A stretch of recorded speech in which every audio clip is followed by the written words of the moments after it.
श्री अरविंद साहित्य संचयन, पेज 494। माया की एक तीसरी शक्ति या संभावना। परंतु अनंत चेतना की एक तीसरी शक्ति या संभावना को स्वीकार किया जा सकता है। उसकी आत्मलीनता की, स्वयं अपने अंदर डुबकी लगाने, एक ऐसी स्थिति में डुबकी लगाने की शक्ति की संभावना जहां आत्म जागरूकता तो होती है, पर ज्ञान के रूप में या सर्व ज्ञान के रूप में नहीं। ऐसे में सर्व या सभी कोई शुद्ध आत्म जागरूकता में ही अंतर्निहित होगा और ज्ञान और स्वयं आंतरिक चेतना शुद्ध सत में लीन हो जाएंगे। यह प्रकाशमय रूप में वह अवस्था है जिसे हम एक चरम अर्थ में अति चेतन कहते हैं। किसको? शुद्ध सत अति चेतन कहते हैं। हालांकि जिसे हम अति चेतन कहते हैं उसका अधिकांश तो सचमुच यह नहीं होता। मतलब जिसको हम जिस तरीके से डिफाइन करते हैं अति चेतन, सुपर कॉन्शियंट, उसका अधिकांश तो सचमुच यह नहीं होता, अपितु केवल एक उच्चतर चेतन होता है। ऐसी कोई चीज होता है जो आत्मा अपने आप के प्रति सचेतन है और केवल हमारी अपनी सचेतनता के सीमित स्तर के लिए ही अति चेतन होता है। मतलब हमारी टॉपमोस्ट जो लीप है या जंप करके आप टच करते हो, इसलिए व्यक्ति कहता है मेरे को बहुत डीप अनुभव हुआ। अरे ठीक बात है, पर तेरी डेप्थ भी तो तेरी थ्रेशोल्ड के हिसाब से ही है। तो व्यक्ति कहता बहुत डीप, बस ये साइकिक है। उससे कोई साइकिक नहीं कि आप डीप उसके अंदर है तो बस ये साइकिक हो गया। प्रॉब्लम यहां है। तो जिसको आप अतिचेतन कह देते हो, वो सीमित सचेतनता के सीमित स्तर के लिए ही अतिचेतन होता है। साथ ही अनंत की यह आत्मलीनता, यह समाधि अप्रकाशमान रूप में नहीं बल्कि अंधकारमय रूप में वह अवस्था है जिसे हम अचेतन कहते हैं, क्योंकि अनंत की सत्ता वहां विद्यमान है। यद्यपि अपनी निश्चेतना की प्रतीति के कारण वह हमें अनंत असत मालूम होती है। तीसरी इसकी संभावना ये हो गई कि वो अपना बिल्कुल एक विपरीत के अंदर आके सुप्रीम सुपर कॉन्शियंट का काम कर रही है, पर हमको पता नहीं। उसके अंदर कोई जिस तरीके से हम सोचते हैं, सारे वनस्पति जगत के अंदर, जड़ तत्व के अंदर परफेक्ट क्रिया हो रही है, उसमें कहीं कोई ये नहीं कि कोई कंफ्यूजन है और लगती है असत। बिल्कुल उसका विपरीत, अर्थात उस प्रतीयमान असत में आत्म विस्मृत आंतरिक चेतना जो अपने आप को भूल चुकी, प्रतीयमान प्रतीत अपीयर करता है असत में आत्म विस्मृत आंतरिक चेतना और शक्ति विद्यमान है। क्योंकि अचेतन की ऊर्जा के द्वारा एक क्रम व्यवस्थित जगत की सृष्टि होती है। ऑर्डर्ड, क्रम व्यवस्थित, ऑर्डर्ड। उसका सृजन आत्मलीनता की समाधि में होता है, जिसमें शक्ति स्वचालित या स्वतः रूप से कार्य करती है और ऊपर से उसकी क्रिया अंधी प्रतीत होती है, जैसे कि समाधि में हो। अब पत्थर के अंदर तो बिल्कुल कोई ऐसी चीज ही नहीं लगती कि स्वचालित रूप से उसकी क्रिया हो रही, पर तो भी वह अनंत के सत्य की अनिवार्यता और शक्ति के साथ कार्य करती है। तो लॉजिक ऑफ इन्फिनिट वो अपने आप को डिटरमिन इनडिटर्मिनेट है, पर अपने आप को डिटरमिन कर सकता है। कैसे कैसे वो अपने आप को डिटरमिन कर सकता है, उसकी ये सारी संभावनाएं हैं। ये श्री अरविंद का एक कहने का तरीका है कि हम इस सारे मैनिफेस्टेशन को एक्सप्लेन कैसे करें। अलग अलग जगत, अलग अलग लोक, अलग अलग रुख कि वो अपने आप को चेतना की अलग अलग अवस्थाएं और अलग अलग भावों में प्रक्षिप्त कर सकती है, पहला। दूसरा, वो ये अलग अलग रुख और अलग अलग स्तर अपना सकती है, फिर बाद में ये अपना बिल्कुल विपर्य हो सकती है, आत्मलीनता समाधि के अंदर जा सकती है। जिसमें सुप्रीम सुपर कॉन्शियस काम तो कर रही है, पर एक तल्लीनता के अंदर, लय के अंदर, समाधिस्थ अवस्था के अंदर, जो आपको उसका बिल्कुल उल्टा प्रतीत होता है, पर काम परफेक्ट चल रहा है। यदि हम एक कदम और आगे बढ़ाते हैं और यह मान लेते हैं कि अनंत के लिए एक विशेष या एक सीमित और आंशिक आत्मलीन तल्लीनता की क्रिया संभव है, ऐसी क्रिया जो सदा ही अपने आप में असीम रूप से केंद्रित अनंत की क्रिया नहीं होती, अपितु एक विशेष अवस्था या एक व्यक्ति या फिर वैश्विक आत्म निर्धारण में बद्ध या सीमित क्रिया होती है, तो हमें उस केंद्रित स्थिति या अवस्था की व्याख्या मिल जाती है जिसके द्वारा वह पृथक रूप से अपनी सत्ता के एक पक्ष के बारे में जागरूक होता है। इसका जस्टिफिकेशन मिल गया या इसका कारण मिल गया कि कैसे कोई अपनी पृथक सत्ता, पृथक रूप से अपनी सत्ता के एक पक्ष के विषय में ही जागरूक होता है। ये सेंटेंसेस दोबारा ले लेते हैं। तब एक मूलभूत दोहरी अवस्था हो सकती है, उस अवस्था जैसी जहां निर्गुण सगुण के पीछे खड़ा रहता है और अपनी ही शुद्ध और अचल अवस्था में लीन रहता है, जबकि बाकी सभी कुछ को आवरण के पीछे रोके रखा जाता है। निर्गुण है, उस सगुण से पीछे खड़ा रहता है और उसे इस अवस्था विशेष में प्रवेश नहीं करने दिया जाता। इसी प्रकार हम चेतना की उस अवस्था की व्याख्या कर सकते हैं जो सत्ता के एक क्षेत्र विशेष या उसकी एक गति विशेष के बारे में अभिज्ञ होती है, जबकि बाकी सब की अभिज्ञता पीछे रोक दी जाती है या पर्दे के पीछे रहती है, या फिर मानो क्रियाशील एकाग्रता की जागृत समाधि द्वारा केवल अपने निजी क्षेत्र या गति में व्यस्त रहने वाली विशिष्ट या सीमित अभिज्ञता द्वारा काट दी जाती है। इस अवस्था में अनंत चेतना की समग्रता तो वहां होगी, विलीन नहीं हो जाएगी, पुनः प्राप्त की जा सकने योग्य होगी, पर वह प्रत्यक्ष रूप से सक्रिय नहीं होगी। हमारे अपने बीइंग के अंदर वो कह रहे हैं, भाई ये तो करस्पॉन्डिंग हमारे अंदर हैं, जैसे अन्नमय कोश, मनोमय कोश, फिर बाद प्राणमय कोश, मनोमय कोश, विज्ञानमय कोश, आनंदमय, इससे ऊपर के जो हैं वो नहीं है। इनमें भी सर्टेन हैं, बाकी अभी विकसित स्थिति के अंदर नहीं है। तो पुनः प्राप्त की जा सकने योग्य होगी, पर वह प्रत्यक्ष रूप से सक्रिय नहीं होगी। हाँ, सक्रिय तो वह केवल उसमें निहित रूप से, उसमें अंतर्निहित होकर या फिर सीमित सचेतनता के माध्यम से ही होगी, न कि उसकी अपनी प्रकट शक्ति और उपस्थिति के द्वारा। यह स्पष्ट होगा कि इन तीनों शक्तियों को अनंत चेतना के क्रिया व्यापार के लिए संभव माना जा सकता है।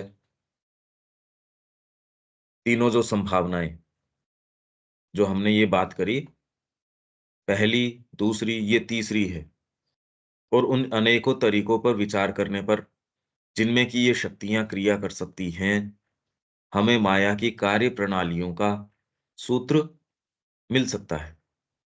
माया की जो कार्य प्रणालियां हैं, उनका कुछ हमको सूत्र मिल सकता है, क्लू मिल सकता है। ये अब इसको फिर से इंग्लिश में देखें, ये क्या कह रहे हैं।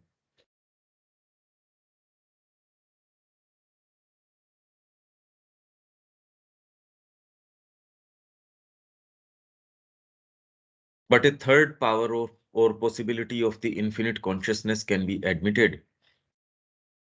Its power of self-absorption, of plunging into itself, into a state in which self-awareness exists, but not as knowledge, and not as all knowledge. ये तीसरी शक्ति या संभावना of the infinite consciousness can be admitted, इसको स्वीकार किया जा सकता है कि भी ये भी जरूर होगी। क्यों? क्योंकि ऐसा हम देख रहे हैं। It's power of self absorption. नहीं तो आप कैसे एक्सप्लेन करो, जहां नॉलेज के रूप में ये कार्य नहीं कर रही, नॉलेज का कोई प्रश्न नहीं उठता पशु जगत के अंदर, वनस्पति जगत के अंदर, जड़ तत्व के अंदर। और फिर भी मनुष्य तो लास्ट कड़ी है। मनुष्य के कारण अगर वो होते तब तो आप ये कह देते कि भई ये इसके डेरिवेटिव हैं, इसके कारण ये आए हैं, इसके कारण तो नहीं आए। मनुष्य ओरिजिनल अपने आप में कोई क्रिएटर इतनी चीज़ों का है नहीं। भोजन मूलतः ये नहीं बनाता। ये तो अपने पीछे जो जो फ़ॉर्म्स हैं, प्रकृति है, उसके आधार के ऊपर जीता है। तो वो आधार यदि बना है और इतने लंबे समय से आया है, जिसने अपने आप को सस्टेन किया है, तो निश्चित रूप से उसके अंदर परम चेतना तो होगी। कोई न कोई अवेयरनेस, कोई न कोई ऐसी चीज़ ज़रूर है, जो अपने आप को सस्टेन कर रही है। मनुष्य तो बहुत लेट, अभी थोड़े ही समय पहले आया। तो ये तो स्वीकार करना ही पड़ेगा कि ये मनुष्य के कारण नहीं, मनुष्य उनके कारण है, यदि कहा जाए तो।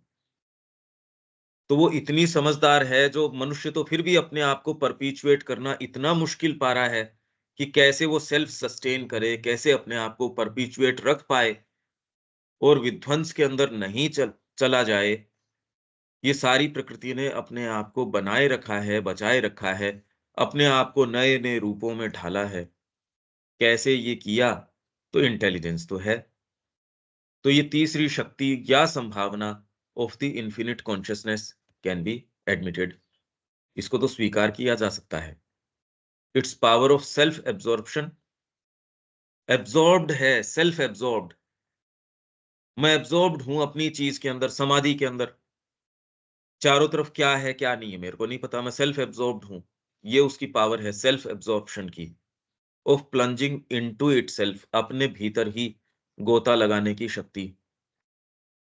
अगर आप समाधि में, ध्यानस्थ अवस्थाओं में जाने की आपकी है, तो आप ये देख सकते हो कैसे अपने भीतर ही प्लंज कर सकता है।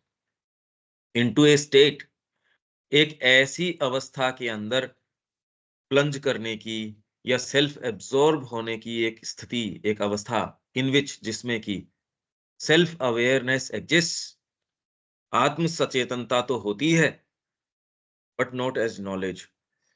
ज्ञान जिसको हम बोलते हैं, अब ये एक समझने की बात है कि ये एक खाली प्रक्रिया है।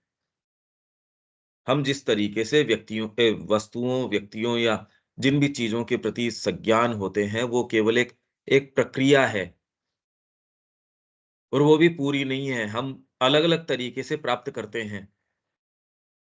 मनस जो है इंद्रियों के माध्यम से लेता है, मनस बुद्धि को देता है। ज्ञान किस तरीके से बनता है।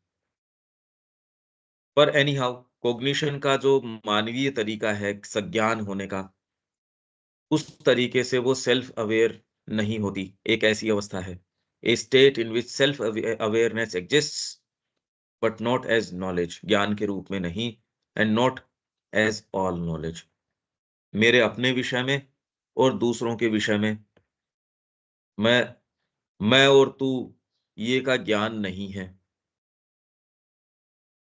एक ऐसी अवस्था हमको नहीं लगता कि पत्थर के अंदर मैं और तू होता होगा। उससे नीचे की जो अवस्थाएँ हैं, उसमें क्या होता है हम नहीं जानते। क्योंकि जड़ तत्व हमको लगता है, जबकि उससे नीचे भी हमने बात करी, सबकॉन्शियस, इनकॉन्शियस नेसेंस, जहाँ की होने मात्र की भी संभावना, वॉइड की भी संभावना नहीं है। उससे यदि ऊपर आते हो, सबकॉन्शियस तक आते-आते तो काफ़ी ऊपर उठ के आए।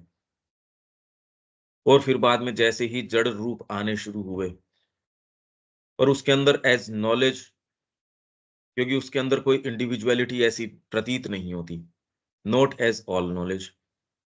तो सेल्फ और नॉन सेल्फ का वहाँ कंसिडरेशन है नहीं, इसलिए as knowledge and not as all knowledge. एक कोई इंडिविजुअल फोकल पॉइंट नहीं है, तो दूसरे भी नहीं है। अरे भई, मैं और दूसरे तो तब होंगे जब एक कोई आपके फ़ोकस का पॉइंट होगा। वो नहीं है तो न मैं रहा, न दूसरे रहे। इसलिए न नॉलेज एक की रही, न ऑल नॉलेज रही। तो एक ऐसी अवस्था है जिसके अंदर सेल्फ अवेयरनेस होती तो है, इस रूप में नहीं। The all would then be involved in pure self-awareness, and knowledge and the inner consciousness itself will be lost in pure being. तो सारी की सारी चीज इन्वॉल्व अंतर्ग्रस्त उसके अंदर अंदर अंतर्निहित इन्वॉल्व उसमें मतलब उसी के अंदर रहेगी किसमें इन प्योर सेल्फ अवेयरनेस। ये एक ऐसी स्टेट की तीसरी संभावना की बात कर रहे हैं माया की, जो हमको इस जगत में ऐसा लगता है कि ये कैसे क्रिएट कर रही है। विज्ञान कहता है कि इसके पीछे कोई बात नहीं है, केवल ये चीजें हैं, एक एनर्जी है वो इनके अंदर है, जो भी है खैर।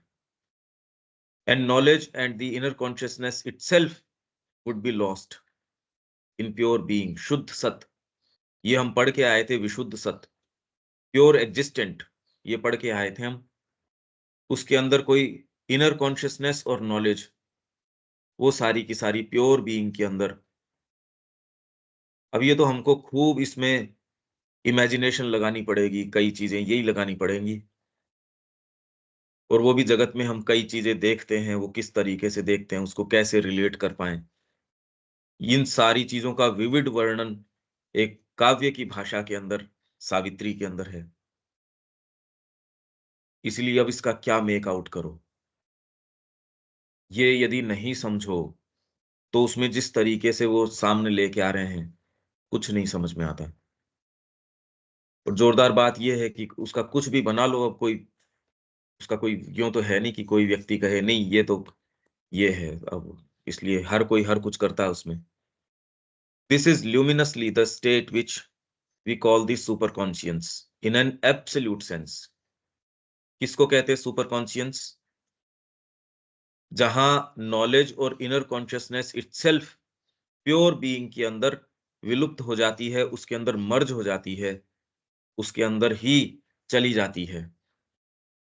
दिस इज ल्यूमिनसली, यदि वो ल्यूमिनसली हो, जबकि यहां की जो बात कर रहे हैं है तो बात वही, जैसे सांप के मुंह में उसकी पूंछ।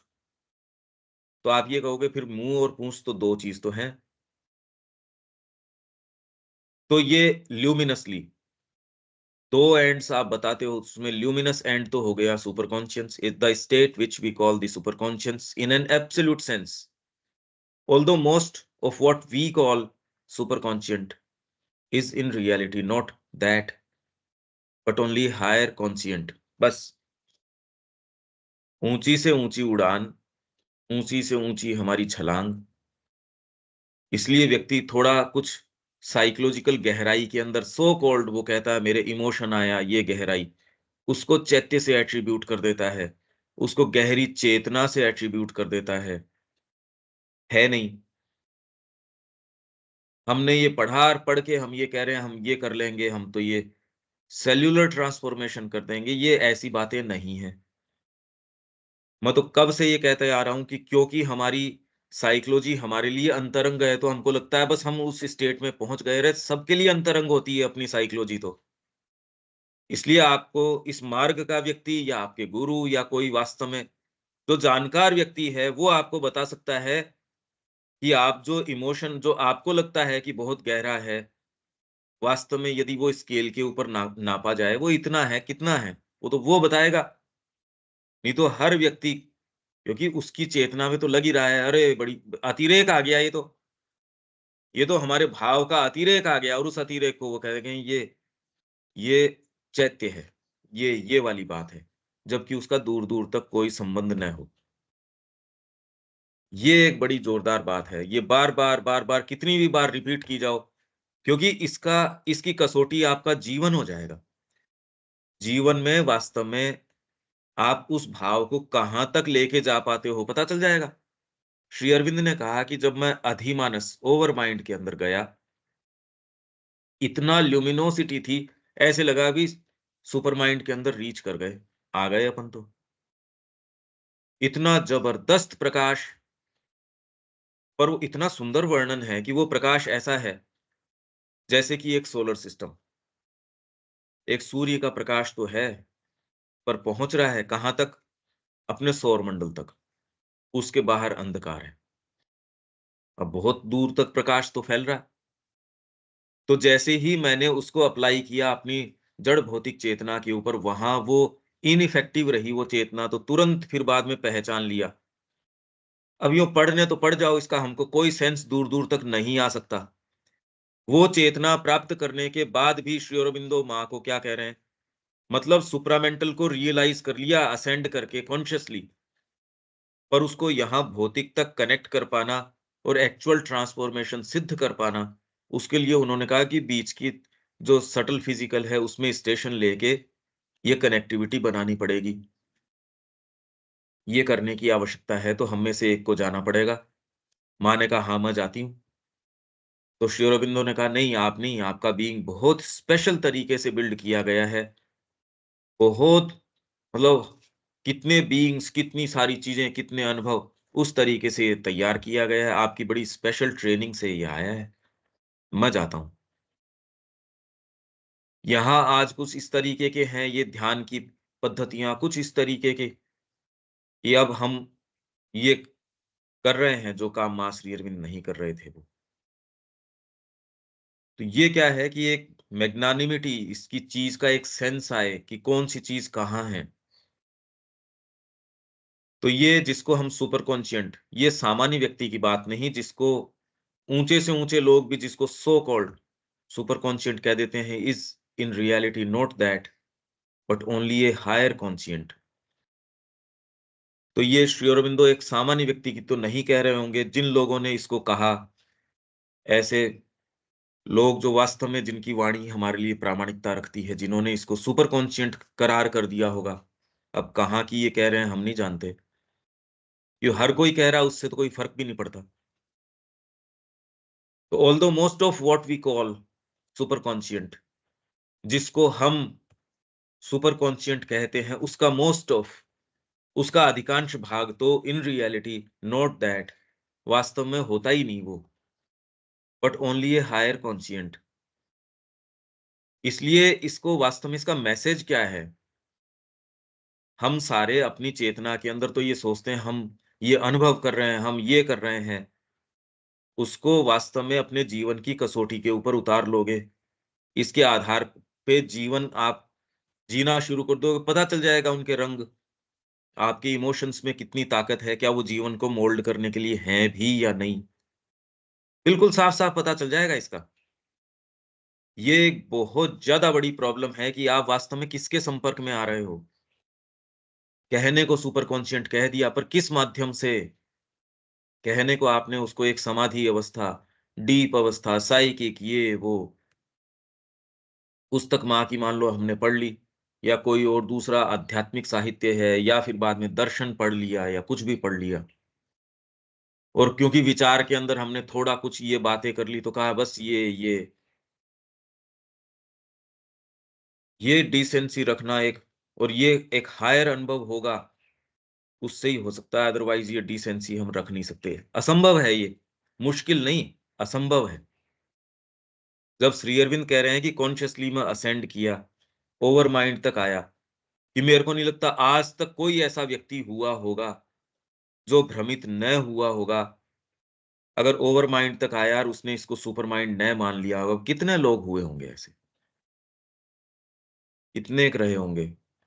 अब वो हमारे ऋषि भी रहे होंगे, भई उन्हीं की बात हो सकती है। और तो ख़ैर इस दायरे का ही नहीं है कोई। तो हमको एक एक थोड़ा सेंस होना चाहिए कि यहाँ जो बातें चल रही है, वो कोई केवल कोरे शब्द नहीं है। इसको जब जीवन में प्रयुक्त किया जाता है, तो कौन-सी चीज़ का कितने स्तर तक की है, क्या है? एक एक एक थोड़ा सेंस तो हमको रखना चाहिए। तो इसलिए most of what we call super conscient is in reality not that but only a higher conscient, something that is conscious to itself, of itself, नहीं conscious to itself, and only super conscious to our limited level of awareness। हमारी छोटी सी limited level of awareness के लिए ही वो super conscious है। बाकी अपने आप में तो that is conscious to itself, बस दिस सेल्फ एब्जॉर्प्शन, उस अवस्था की, उस स्टेट की बात कर रहे हैं। This self-absorption, this trance of infinity is again no longer luminously but darkly, the state which we call the inconscient. तो इस सुपर कॉन्शियंट या जो हम ये कह रहे हैं अनंत की संभावना, तर्क, उसका लॉजिक, क्योंकि माया की ये शक्ति है, तीसरी शक्ति ये है कि वो अपने आप का बिल्कुल डार्क रूप से हो जाए। वेद भी इसकी बात करता है। यहाँ एक डार्कर सूर्य आ गया। सूर्य तो है पर वो यहाँ आ गया। डार्क, उसका डार्क पक्ष है। तो वो यहाँ सुप्रीम इंटेलिजेंस है, वो यहाँ अंतर्निहित रूप से आपके जड़ तत्व में काम कर रही है। उसी को खोजने का साइंस प्रयास कर रही है, अपने तरीके से। For the being of the infinite is there. Infinite का बीइंग तो है इसके अंदर ingrained. Though by its appearance of inconscience it seems to us rather to be an infinite non being. वो बीइंग नजर नहीं आता, नॉन बीइंग। ये क्या है, ये कुछ नहीं पता। आप एक असत के अंदर चले गए, जितनी देर आपको पता कब चलता है, केवल बीच का एक पैसेज है, जन्म से लेके मृत्यु के बीच का जितना पैसेज है, उसको आप कॉन्शियस कह देते हो। उससे आगे और पीछे कुछ पता नहीं। जबकि एक्चुअल चीज के अंदर तो ये जन्म ग्रहण करना और मृत्यु, ये तो घटनाएं हैं जो आप सचेतन रूप से अपना सकते हैं इन अवस्थाओं को। आपको जरूरी हो आप स्टेज के ऊपर आके अभिव्यक्ति नहीं दो, दो और नहीं दो, और फिर बाद में अगर नहीं देनी है नेपथ्य के अंदर पीछे चले जाओ आप, कि मैं मेरे को तो ये तो मजबूरी हो गई कि वहां पर्दे के सामने ही खड़ा रहना है। तो अभी क्या है, जो जन्म ग्रहण करना, ये हमारे लिए तो एक लिमिटेड ये बीच का पैसेज है एक तरीके से, जन्म से लेके मृत्यु तक का। तो अभी क्या है, it seems to us rather to be an infinite non being, a self. और नॉन बीइंग क्या है, कॉलन के बाद, a self oblivious intrinsic consciousness. Self oblivious, अपने आप को भूली हुई, इंट्रिंसिक कॉन्शियसनेस एंड फोर्स। एक कॉन्शियसनेस और फोर्स है सेल्फ ओब्लिवियस, अपने आप को भूली हुई, are there in that apparent non being. Apparent जो प्रतीत होता है, नॉन बीइंग, या तो नॉन बीइंग ही प्रतीत होता है, बीइंग कहाँ प्रतीत होता है। बीइंग यदि व्यक्ति से भी मिलते हो तो उसका वास्तविक सत्ता क्या है उससे तो, और वही अगर नीचे चले जाओ मैनिफेस्टेशन से पहले, तो नॉन बीइंग, पता ही नहीं चल रहा ये है क्या। फोर, क्योंकि by the energy of the inconscient N ordered world is created. इसको समझ जाओ तो वेद का जो रूपक है इस दृष्टिकोण से खोला जाए, परफेक्ट है एकदम। पर जिस भाषा में अब उसकी उन्होंने कथा कहानियां, पता नहीं क्या क्या इतिहास गढ़ लिया, जबकि वो तो बात ही दूसरी है। इसमें इंटरेस्टिंग क्या रहे, वेद वाली ये जो चीजें हैं एग्जैक्टली इस तरीके से, कि कैसे वो सूर्य कौन सा, वो ब्लैक रूप से आता है, तो यहाँ जो कहा डार्कली वो है, वो क्या करता है, यहाँ आके माइंड का प्रादुर्भाव कैसे होता है, उसमें अग्नि क्या क्या करती है, आती है, साधना किस तरीके से आपकी शुरू होती है, और सारा का सारा केवल साधना के दृष्टिकोण से, कि यहाँ आके यज्ञीय भूमि तैयार हो रही है। इस जगत का एकमात्र उद्देश्य है यज्ञीय भूमि तैयार करना, और यज्ञ करना, उसका आरोहण करना। वेद केवल इसी से सरोकार रखता है। तो इनकॉन्शियंट से एक ऑर्डर्ड वर्ल्ड क्रम विकसित हो रहा है। अभी ऑर्डर्ड मतलब क्रमिक रूप से ऊपर आ रहा है, और ऑर्डर्ड रूप से चल रहा है। आप ये नहीं कि घालमेल रूप से जड़ तत्व के साथ क्रिया कर सकोगे। यहाँ सारी पद्धतियां, विज्ञान यही प्रयास कर रहा है कि हम इसकी जो जो पीछे की जो चीजें हैं, उसके सूत्र हैं, और उसको अपनी यूटिलिटी के लिए ज्यादा से ज्यादा कैसे उपयोग में ला सकते हैं। तो इस क्रम से रखो तो आपको ये काम दे जाएगी। क्रम पलट दोगे गड़बड़ हो जाएगा। भोजन का क्रम, बनाने का क्रम, जीने का क्रम, ये सारे का अपनी एक क्लॉक है, उसी को हम रीड करने की, सारे ऑर्डर्ड जो वर्ल्ड है जिसमें आप एस्ट्रोलॉजी है, वो भी एक अपने तरीके से आप हायरोग्लिफ्स है, आप पढ़ने की कोशिश कर रहे हो क्योंकि एक ऑर्डर है, एक क्रम है। परफेक्ट कॉन्शसनेस है इनकॉन्शिएंट के रूप में, क्योंकि वो सेल्फ ओब्लिवियस है, पर फिर भी एक ऑर्डर्ड वर्ल्ड सामने लाके प्रक्षिप्त कर देती है। It is created in a trance of self absorption. Self absorption की ट्रांस है, समाधि में है। It is created in a trance of self absorb the force acting automatically and with an apparent blindness as in a trance।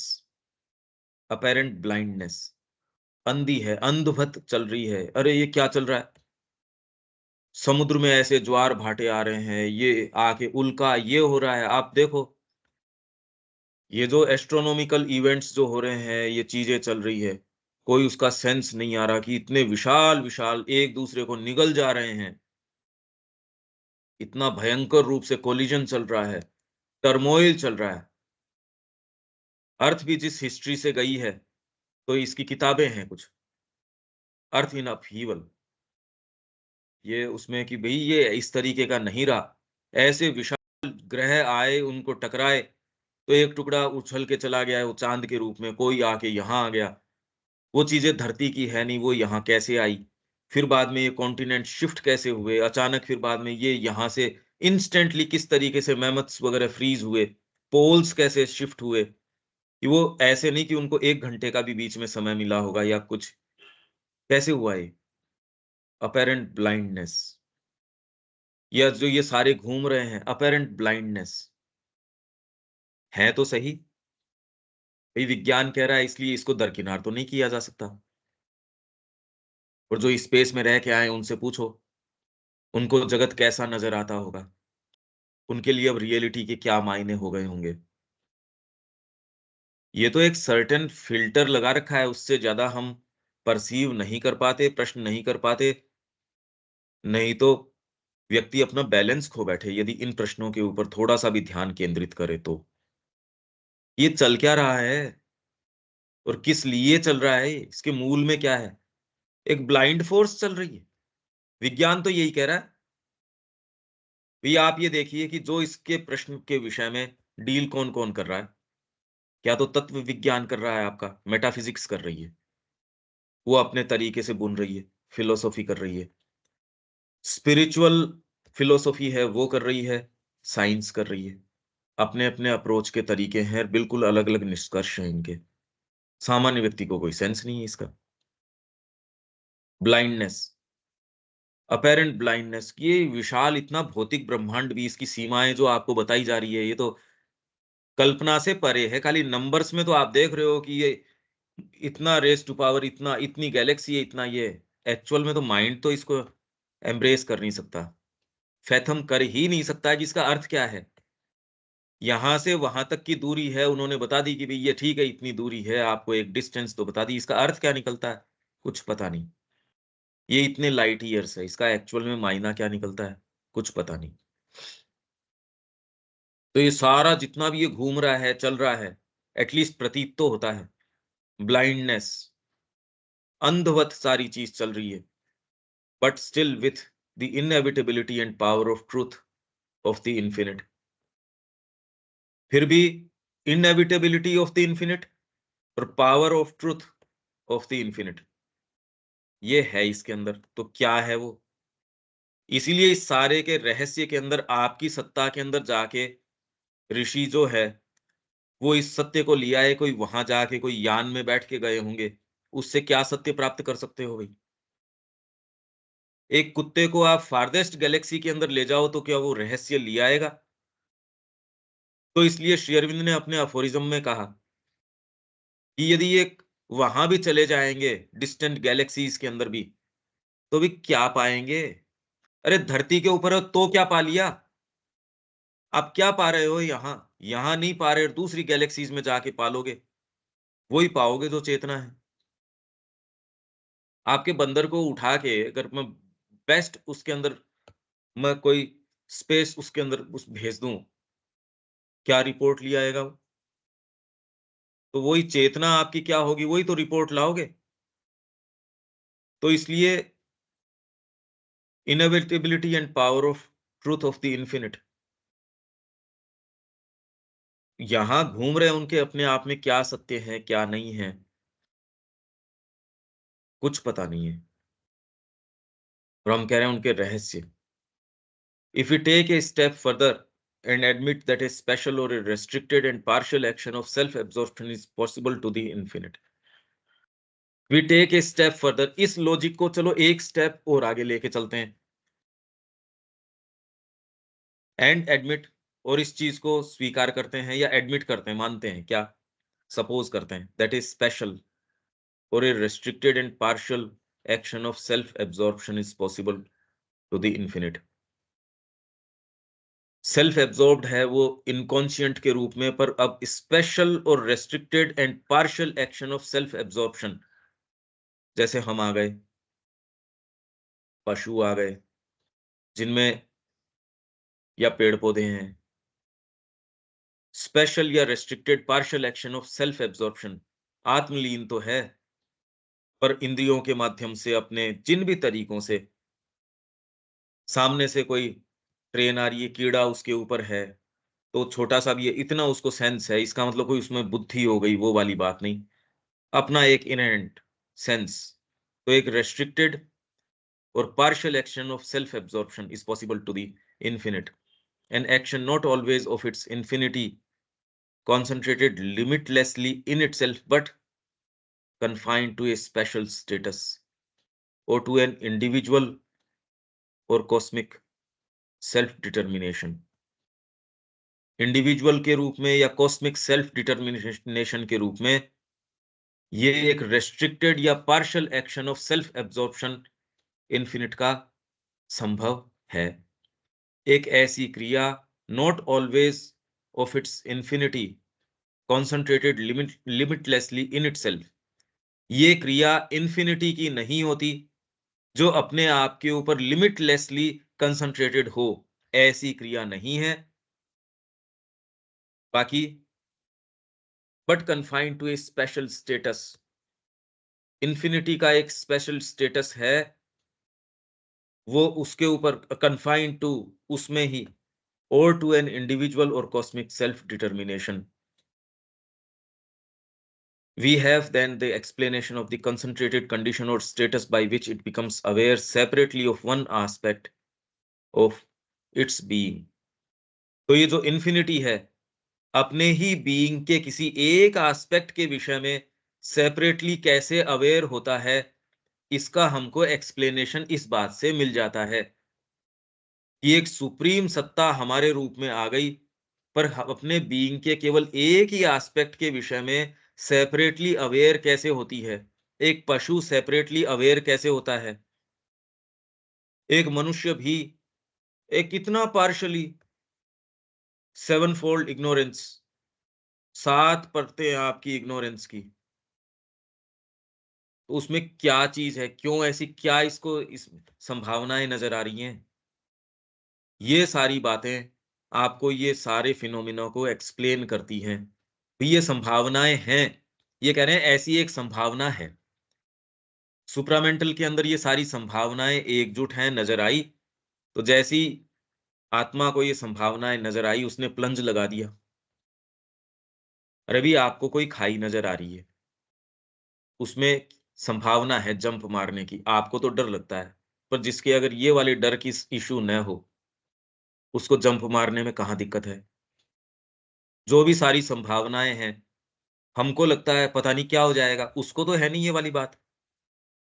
उसको अपना बिल्कुल विपरीत बनने में, उस जंप लगाने में भी कोई डर थोड़ी है। अरे डरे किससे? डर तो हमारे एक सेपरेट एग्जिस्टेंस के कारण आता है कि मेरा इंडिविजुअल जो एग्जिस्टेंस है, कहीं वो ओब्लिटरेट तो नहीं हो जाए, कहीं वो चला तो नहीं जाए, इसलिए डर लगता है। डर इनग्रेन्ड इसलिए है, लगाया गया है एक सेफ्टी मैकेनिज्म के हिसाब से कि यार छोटी सी एग्जिस्टेंस है तेरी, डरता रहेगा तो कैसे अपने आप को बचाए रखेगा। ये माया के सामने जैसे ही आपने लॉजिक ऑफ इन्फिनिट स्वीकार किया, करते ही ये सारी संभावनाएं आ गई, और विश्व के जितने भी हम देखते हैं उसके पीछे के, ये के वो के, और ये भी शेरोबिंदो की पद्धति है कि हम एक क्रम विकास देख रहे हैं, इसमें इनकॉन्शियंट है, सबकॉन्शियंट है। हालांकि दूसरे रूप में वेद के अंदर और के अंदर ये चीजें हैं, पर इस भाषा में नहीं। और किसी को तो इसका कोई है नहीं, वो तो बात ही नहीं कर रहे इस तरीके की। क्यों? वो तो कह रहे हैं ये अनित्य संसार है, इससे निकल भागो, ये तो जैसा है वैसा है। यहाँ ये कह रहे हैं भाई ये संभावना है, इसलिए क्योंकि ये संभावना थी, इसमें सारे के अंदर उसने अपने आप को डाल दिया। संभावना में अगर वो अनंत ऐसा है, इनडिटर्मिनेबल है, पर वो डिटरमिन कर सकता है अपने आप को, तो इसने कर दिया इस तरीके से। तो इन सारी संभावनाओं में वो आ गया। तो इसलिए करना क्या चाहिए? अगर आप इसमें विश्वास करो, तो भी इसमें करना यही चाहिए, अपने मूल की तरफ चलना चाहिए। There can then be a fundamental double status, such as that of the Nirgun standing back from the Sagun. सगुण आएगा कैसे? निर्गुण यदि पीछे नहीं होगा, और इसके पीछे परम सगुण नहीं होगा।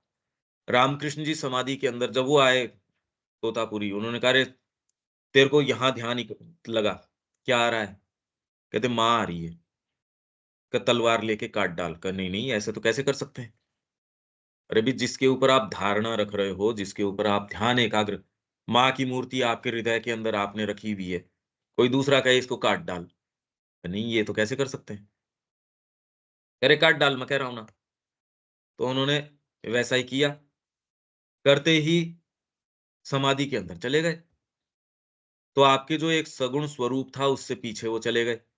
अच्छा, उसके अंदर जाके जब वापस आते हैं, तो वो ये पाते हैं कि वो तो सुप्रीम एक बीइंग है। अब माँ को फिर प्रणाम करने आ गए वो 6 महीने बाद। तो आप ये देखते हो, निर्गुण जो है, स्टैंडिंग बैक फ्रॉम द सगुण, आपने उस मिट्टी के अंदर से एक मूर्ति गढ़ ली। उस मूर्ति विशेष के अंदर तो फीचर्स आ गए, उसके अंदर कुछ, उसमें आपने जान भी फूँक दी, ये भी कर दी। बाद में कहते हो ये पंच तत्वों में विलीन हो जाएगा शरीर, या ये जो मिट्टी की बनाई है फिर मिट्टी में मिल जाएगी। तो आप ये कहते हो भाई, निर्गुण के अंदर जो सगुण आपका एक एक अभिव्यक्ति विशेष है वो उसके अंदर। और इसके पीछे क्या है फिर बाद में, निर्गुण के पीछे क्या है? वो फिर बाद में कृष्ण प्रेम जैसे व्यक्ति हैं, वो कह रहे, "अरे! आपके ये सारे निर्गुण हैं, ऐसे तो पता नहीं, जो श्री कृष्ण है उनके पोर-पोर के अंदर आपकी सारी परात्परताएँ हैं, वो हैं। वो सुप्रीम बीइंग है एक, नॉन बीइंग के पीछे एक सुप्रीम बीइंग है, पर अब ये तो शब्द हैं केवल।"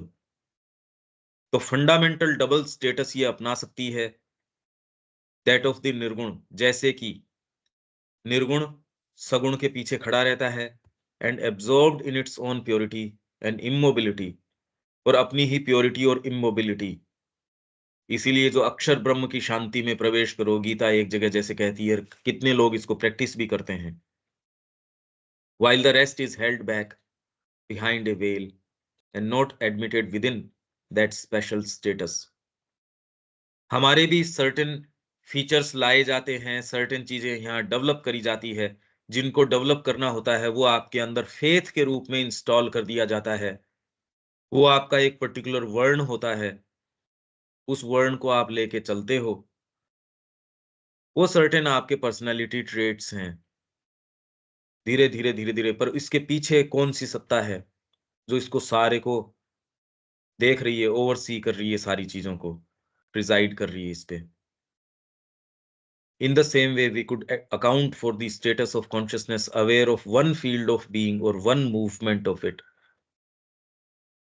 सत्ता का एक फील्ड या उसका एक मूवमेंट, एक गति, while the awareness of all the rest would be held behind and veiled. ये ही क्रिया यहाँ होती है, एकदम सेल्फ एब्जॉर्प्शन होने से आप इसको कहते ईविल हो गया, यहाँ सफरिंग हो गई, यहाँ ये हो गया।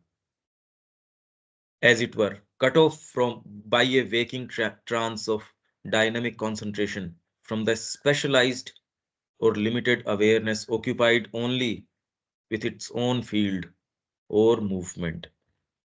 अपने ही फील्ड के विषय में व्यक्ति इतना ऑक्यूपाइड रहता है, इसीलिए जब आप रिट्रीट में जाते हैं सपोज, या आप जो जिस जीवन को जी रहे हैं उससे एक थोड़े से समय के लिए इतने ज्यादा आप उसमें ऑक्यूपाइड हैं, तो भगवान कृष्ण जब श्री अरविंदो ने प्रश्न किया जेल के अंदर कि मेरे साथ ऐसा क्यों? मेरे साथ ऐसा क्यों होना चाहिए था? ये क्या मतलब देश के लिए? अब ऐसे के अंदर तो आप मेरे को सहायता करो या यहाँ लाके यहाँ बताओ, मेरे को यहाँ होना चाहिए? बाहर की स्थितियाँ ये इतना जुनून उनके कि और कोई दूसरी चीज़ नज़र ही नहीं आए। इतना ऑक्यूपाइड होता आदमी विथ इट्स ओन फील्ड, तो उनका भी आप सुनने के लिए तैयार नहीं थे, इसलिए आपको यहाँ लाया गया है, जिससे कि आपको तो इतना व्यक्ति ऑक्यूपाइड रहता है अपनी इन चीज़ों से, इनफैक्ट अपनी साधना से, अपने ये पर वो जो ग्रंथि जो अपने ही आपके साथ ऑक्यूपाइड रहती है, वो तो टूटती नहीं। भले आप इसके अंदर कोई-सा भी योग कर लो, कोई-सा कुछ भी कर लो, इनफैक्ट यदि गलत दृष्टिकोण से करते हैं, तो वो और ज़्यादा भारी बन जाती है ये इतनी फोर्टिफाइड हो जाती है, उसको शेल को ब्रेक करना भी बड़ा मुश्किल हो जाता है। यदि वो पद्धति नहीं करते, तो आप कुछ बेटर ऑफ थे और उसको छेड़ के कि अब तो मेरे को सिद्धियाँ भी प्राप्त हो गई, अब तो मेरे को ये भी प्राप्त हो गया। अब इस व्यक्ति को माया के दृष्टिकोण से देखो एक बार, इस कॉन्शियसनेस में क्या रहता होगा? वो occupied only with its own field और मूवमेंट। उसको और पूरे विश्व में और कोई दूसरी चीज़ नज़र ही नहीं आ रही। मैं तो केवल एक उदाहरण दे रहा हूँ, ये कह रहे हैं श्री अरबिंदो ये कोई बात नहीं है। मैं नहीं कह रहा ये कह रहे हैं। और हमको तो ये विजुअलाइज़ ही करनी पड़ेंगी ये चीज़ें। ये एक ऐसी चेतना जिसने हठ योग कर लिया और उसकी जो प्राप्त होने वाली सिद्धियाँ हैं आपको प्राप्त हो गई। और उसका प्रभाव भी हो रहा है, बहुत ज़बरदस्त प्रभाव हो रहा है। और माँ कह रही है फिर भी इस ये कोई भी इसका इंडिकेशन नहीं है कि एक कदम भी आप आध्यात्मिकता की ओर आगे बढ़े हों। ये पिछली बार हमने बात करी थी, ध्यान की बात करी थी वहाँ जयपुर के अंदर, हठ योग वगैरह की बात करी थी। आप राजयोग कर सकते हो और उसके सारे परिणाम हैं वो आपको प्राप्त हो सकते हैं और आध्यात्मिकता में एक कदम भी आप आगे हो, बिल्कुल आवश्यक नहीं है। तो ये होता क्या है वैसे? रियलिटी कौन-सी है? जगत क्या है? चल क्या रहा है ये? ये सेंस आने से या एट लीस्ट कम से कम ये थोड़ा-सा बीच का एक ये आने से आप प्रश्न तो करो कि जितना आप इसको ले रहे हो गंभीरता से और उसके पीछे वायलेंस करते हो, उसके पीछे इतना वेहेमेंटली आदमी लगा रहता है सारे समय। सामान्य व्यक्ति की तो बात छोड़ दीजिए, जो सो कॉल्ड इतनी पद्धतियाँ, इतनी सारी ये चीज़ें, इतना कोलाहल है, ये अमाउंट टू क्या कर रही हैं ये? इसलिए इस दृष्टिकोण से जब तक ये पर्सपेक्टिव नहीं हो और श्री अरबिंदो की सारी चीज़ें और फिर वो आश्रम की स्थापना करना और इस आधार के ऊपर सारों के साथ व्यवहार करना, ये दृष्टिकोण से हमको देखना चाहिए। तो जीवन में क्या करना चाहिए? बिल्कुल प्लेन है एज़ सच, उसमें फिर बाद में कोई इतनी पेचीदगी है ही नहीं। पेचीदगी तो हमने ज़बरदस्ती क्रिएट कर रखी है, साफ-साफ है। अगर आप इसको प्रज्ञा भी कहो तो बेस्ट प्रज्ञा ये है माँ के हाथों में अपने आप को छोड़ देना। The totality of the infinite consciousness would be there. इस मूवमेंट की एकदम सेल्फ ओब्लिवियस है, ऐसी चेतना जो अपने आप को बिल्कुल विस्मृत किए हुए है, उसमें भी the totality of infinite consciousness would be there. अनंत जो चेतना है उसकी संपूर्णता मतलब पूर्ण की पूर्ण वो इन्फिनिट कॉन्शसनेस होगी, कण के अंदर भी होगी, हर चीज के अंदर होगी, would be there, not abolished, recoverable, recover की जा सकती है, किसी भी चीज के अंदर से आप कर सकते हो। और ये ही शिक्षा में होना चाहिए, सबके साथ यही होना चाहिए, कण कण के अंदर। ये संस्कृति तो कण कण में भगवान है। वो कहने के लिए नहीं कह रही थी, वो कुछ कह रही थी भाई, बात थी उसके पास, उन्होंने इस चीज का साक्षात्कार कर लिया। Recoverable but not evidently active, प्रत्यक्ष रूप से एक्टिव नजर तो नहीं आती, active only by implication, by inherence और by the instrumentality of the limited awareness. Limited awareness आपकी जो है उसका इंस्ट्रूमेंटेलिटी, जैसे हमारे मन प्राण शरीर, हमारा बारी फ्रेमवर्क, साइकोलॉजिकल फ्रेमवर्क, भौतिक फ्रेमवर्क, उसके माध्यम से थोड़ा सा अवेयर होते हो, अगर होते हो तो बाय इनहेरेंस, इनहेरेंटली आपके अंदर है, बस उतना ही है जी, आप परमात्मा के स्वरूप हो बार-बार कि उसको जानो, जानो। बाय इम्प्लीकेशन मतलब वो उसके अंदर इम्प्लाइड है, उसके अंदर इम्प्लीकेशन है उसका। एक्टिव तो है but only by implication, inherence, instrumentality of the limited awareness, not in its own manifest power and presence. कहाँ है? हम अपने आप को देखें। मैं तो कह रहा हूँ कॉन्शियसली साधना भी अपना ली, ये मूवमेंट भी आ गया भीतर से। तो भी इससे कोई पूर्णता थोड़ी हो गई और इससे भी हमने कोई पूरा रहस्य थोड़ी जान लिया। ये तो एक ट्रिगर हुआ आपको एक एक राइट डायरेक्शन में, एक ट्रिगर चीज़ हुई, उस पूरी प्रक्रिया को आप साधना कह देते हो। कितने-कितने लोग कर रहे हैं, उनमें उनमें कोई लिमिटेड नंबर हैं, वो एक्चुअल में थोड़ा कुछ कर पाता है। उनमें कुछ हैं जो एक्चुअल में कुछ प्राप्त कर पाता है। उनमें कुछ हैं जो तत्वतः जान पाता है।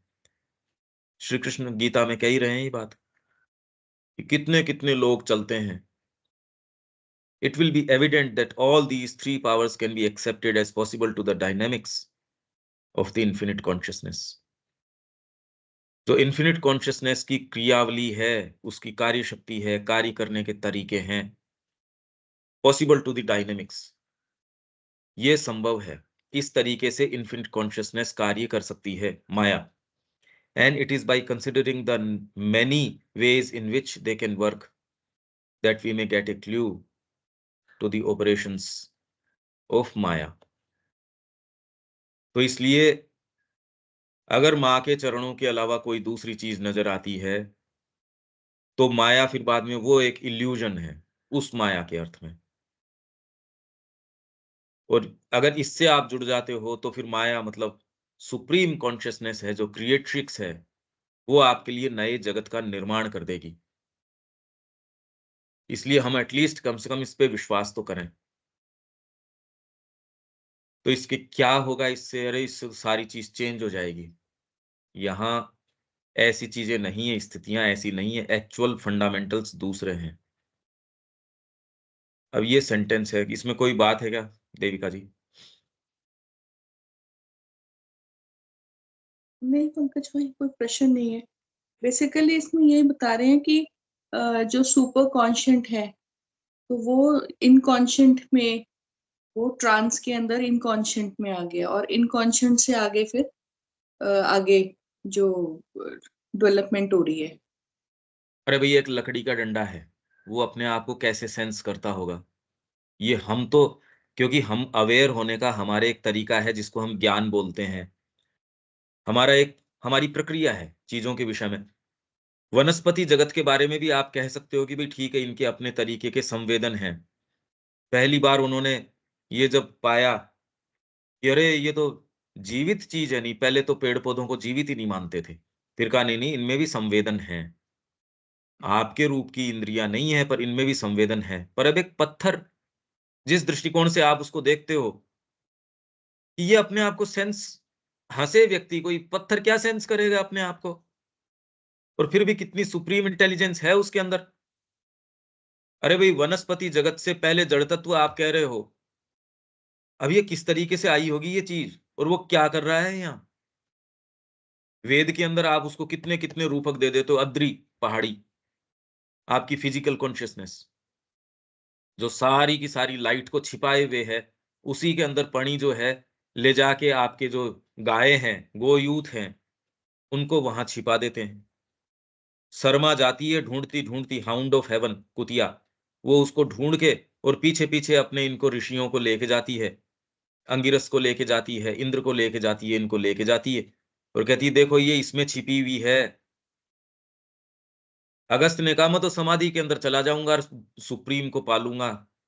तो इंद्र आता है, कहा भैया यहाँ से नहीं जा सकते, तेरे को तो यहीं से पार करना पड़ेगा, इस अद्रि के अंदर से, और इसी जहाँ ये मैनिफेस्ट है यहाँ से जाना पड़ेगा। इस जगत को दरकिनार करके नहीं जा सकता, इसको तेरे को स्वीकार करना पड़ेगा। तो ये सारी संभावनाएँ नहीं, श्री अरबिंदो एक छोटा-सा मैनुअल लिख देते। बस ये पद्धतियाँ कर लो, ये मालाएँ जप लो, ये वाली कर लो, ये वाली कर लो। नहीं बनती ये बातें। अब ये क्या कह रहे हैं, ये संभावना को भी समझ पाना, ये है जगत का इतना विशाल रहस्य है।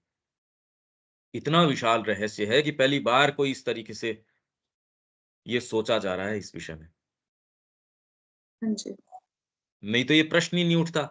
आप जिस तरीके से प्लास्टिक को मोल्ड करते हो, लोहे को मोल्ड करते हो, उसको आप किस दृष्टिकोण से देखते हो?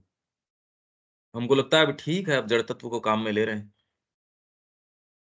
ऐसी चेतना के अंदर यदि व्यक्ति हो, तो उसके साथ किस तरीके से संवाद करेगा, ये किस दृष्टिकोण से देखेगा, चेंज हो जाएगा। अब ये सारे सेंटेंस मानसिक रूप से भी यदि कुछ समझ पाएँ, पर इसमें प्रैक्टिकल अब क्या होना चाहिए? एक तो इससे ये जो मैंने कहा कि आपको लगता है कि आप किसी चीज़ के संपर्क में आ रहे हो। आपकी साइकोलॉजी तो थोड़ी-सी कोई चीज़ दी जाएगी, उसमें भी छलक उठेगी। छोटा-सा पात्र है, उसके अंदर 2 बूंद कोई आती नहीं, उससे पहले छलक उठती है, तो उसको लगता है मेरे को ज्ञान आ गया, मेरे को ये आ गया। जब उसको एक्चुअल जीवन की कसौटी के ऊपर उतार लोगे, प्रैक्टिस में डालोगे, तो पता चल जाएगा, उसके रंग पता चल जाएँगे कि अभी तक आपने जो समझा, जाना, महसूस किया, वो उतना है जितना आप मान रहे हो या वास्तव में नहीं है, ये पता चल जाएगा। नहीं तो हर व्यक्ति साधना का भ्रम पाले बैठा है। पता नहीं क्या-क्या भ्रम पाले बैठा है। ये इसका प्रैक्टिकल एस्पेक्ट है।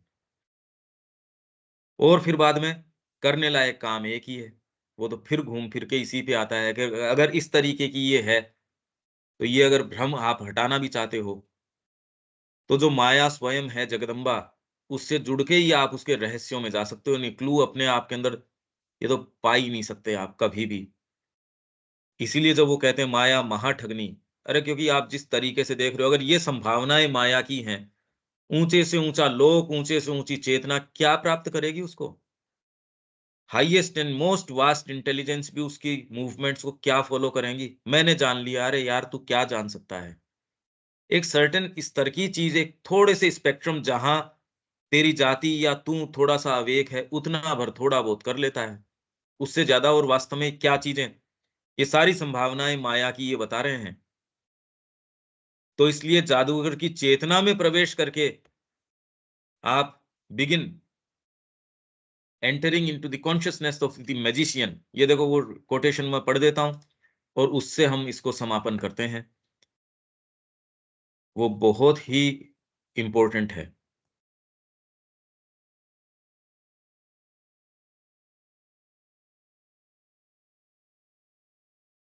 अब इसमें है या सेकंड पार्ट में, 1 सेकंड में देखता हूँ।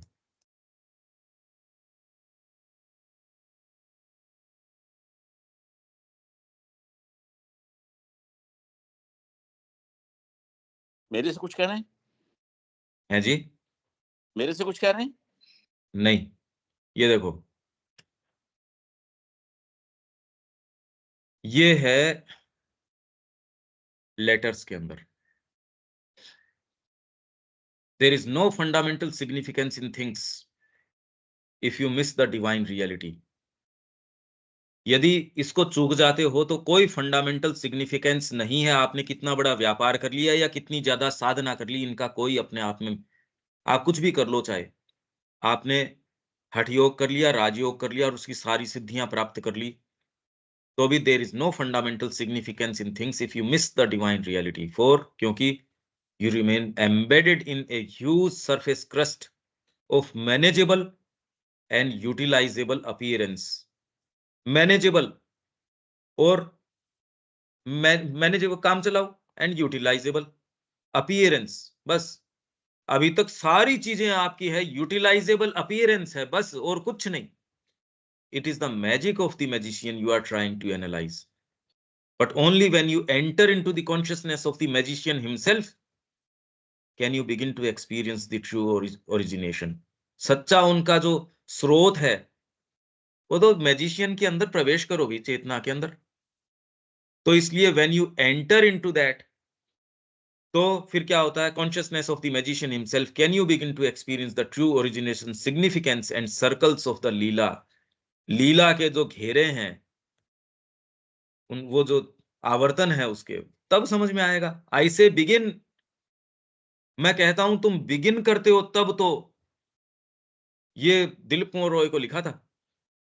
Because the divine reality is not so simple that at the first touch, divine reality ऐसी नहीं है कि तुमने कोई टच किया, पहले तो टच करते ही नहीं खैर, that at the first touch you can know all of it or put it into a single formula. ब्रह्म सत्य है, जगत ये है। और ये भी हमको नहीं पता एक्चुअल के अंदर कि उन्होंने क्या कहा, क्योंकि उनके अनुयायियों ने जो उसका अर्थ निकाला सो निकाला, उनको तो वो कोई साक्षात्कार है नहीं। और क्योंकि हमारे गुरुजी हैं इसलिए वो ऊंचे तो होने ही चाहिए, और वो ऊंचे होने चाहिए, और वो तब ऊंचे होंगे जब दूसरों को हम नीचा दिखाएंगे। तो इसमें सारी कट्टरपंथी आ जाती है। तो एक्चुअल बेचारे गुरुजी ने जो कहा होगा, वो दो आचार्य आपस में मिले, प्रेम से मिले, और उनके भक्त एक दूसरे का गला काटते फिरें।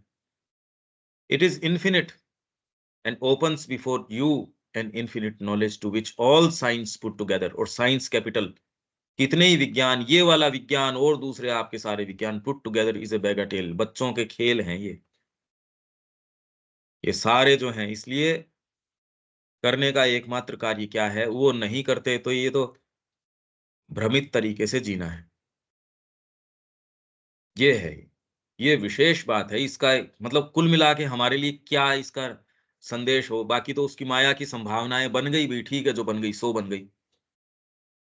इसीलिए ऋषिगण वो कह रहे हैं, कोई दूर फारदेस्ट गैलेक्सी में भी जाके प्राप्त क्या करोगे, अपने ही बीइंग की गहराइयों में जाके उन्होंने सारे रहस्य बता दिए। और यहां से ये अगर फास्टेस्ट कोई चीजें लेके भी फारदेस्ट गैलेक्सी में भी चले जाएंगे, क्या रहस्य ले आएंगे? धरती को खोद के नीचे चले जाएंगे, क्या ले आएंगे? मतलब कुछ नहीं ला सकते। यदि अप्रोच ऑफ इंक्वायरी यही वाले डायमेंशन में रहे तो क्या ला सकते हो? कुछ नहीं। आप यदि ईंटों का, पत्थरों का, इनका विवेचन करके किसी, जैसे पौंडीचेरी आश्रम है, उसका विवेचन करो, दूसरा कहेगा यार इस डायमेंशन में नहीं है ये चीज। एक ही शब्द, एक लाइन कहोगे कि इस डायमेंशन में नहीं है। वैसे ही ये सारी चीजें जो आप जगत के विषय में इतना सीरियसली जो बातें करते हो, वो हमारे ऋषियों ने कहा इस डायमेंशन में नहीं है ये डायमेंशन दूसरा है। इसमें कोई बात है दीपक? नहीं, कोई और चीज नहीं है। बात तो फंडामेंटली अपन हर चीज के अंदर आती है, बाकी तो कोई और बात नहीं है। बस तीन शक्तियां हो गई। एक तो त्रिविध चेतना, वो प्रक्षिप्त करती है तीन तरीके से, इंडिविजुअल में, यूनिवर्सल में और ट्रांसेंडेंटल में। फिर वो अपने आप को सेल्फ लिमिट करती है, एक इंडिविजुअल में भी और यूनिवर्सल में भी। नहीं, थर्ड मतलब हो गया। दूसरे में ये है कि फिर बाद में वो अलग अलग जातिगत जो जो है, जैसे कोई पाशविक चेतना हो गई, या फिर बाद में हाँ जिस जो हम हाँ, जो बड़ी बड़ी कॉस्मिक जो सत्ताएं कहते हैं और कहते हैं, उनके रूप में भी कर सकती है, ये सेल्फ लिमिट संभावना करती होगी। है। हाँ, हाँ वो हो गई।